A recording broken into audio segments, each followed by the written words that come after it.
What's up, cats and jammer kids? And on this edition of the Blue Review, I'm going to be taking a look at two Blu-ray movies. One, which is the Best Picture winner of 1954 at the Academy Awards, and the second, which is the Best Picture winner in 1955. That's right, two releases, back-to-back Best Picture winners, and there's a controversy about the aspect ratios.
Up is On the Waterfront. Next is Marty. There is a controversy about how these movies should be shown.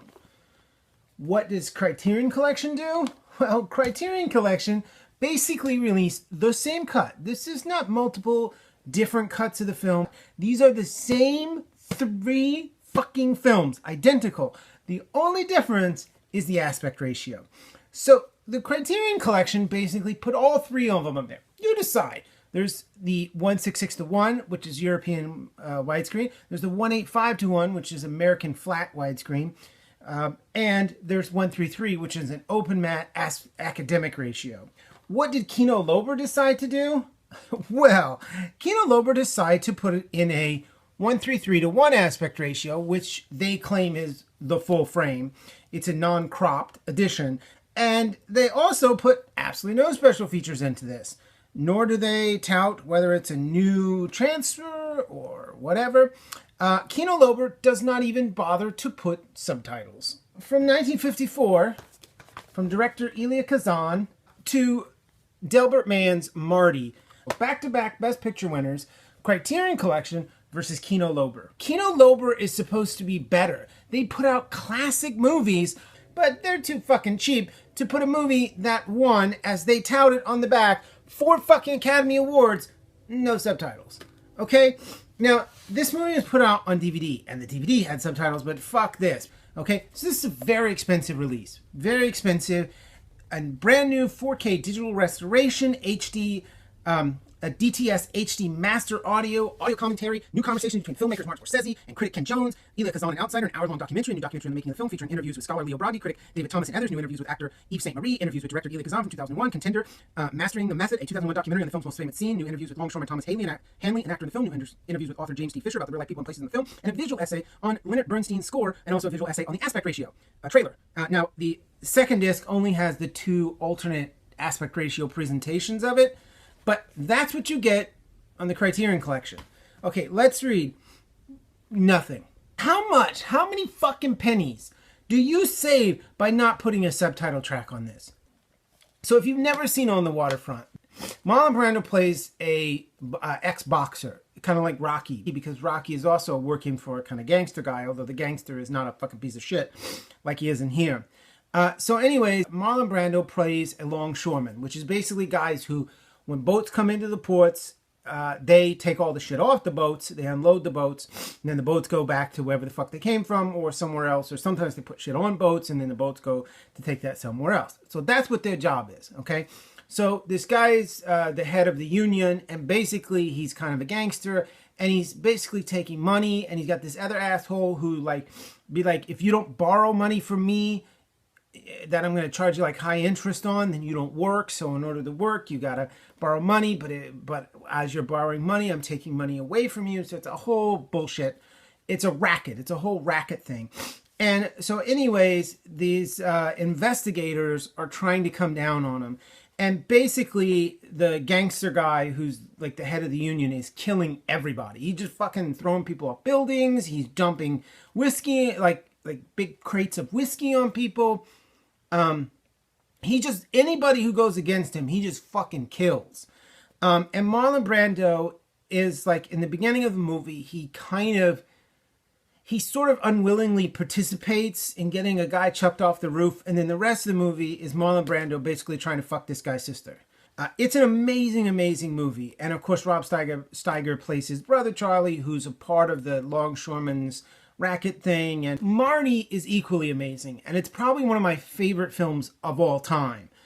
It's certainly in the top 10 because Marty is a very small story. Whereas this is a movie about gangsters and all that kind of shit. This is a movie about people. Basically, this is a movie about Marty. He's a 36-year-old butcher. He lives in the Bronx, and every Saturday night since he was like 16 years old, he's been going out trying to get dates, trying to get women. He wants to get married. He wants to have a family.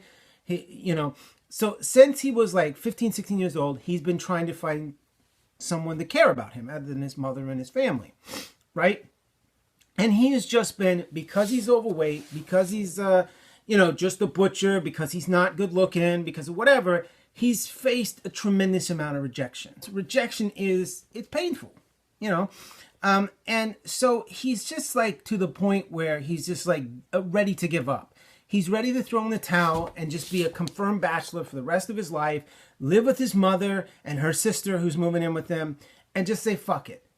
Nobody's ever going to love me. I'm just going to be this butcher and fuck it. And there's this great scene between him and his mother where he really breaks it down for her and says, like, I've been going out every night.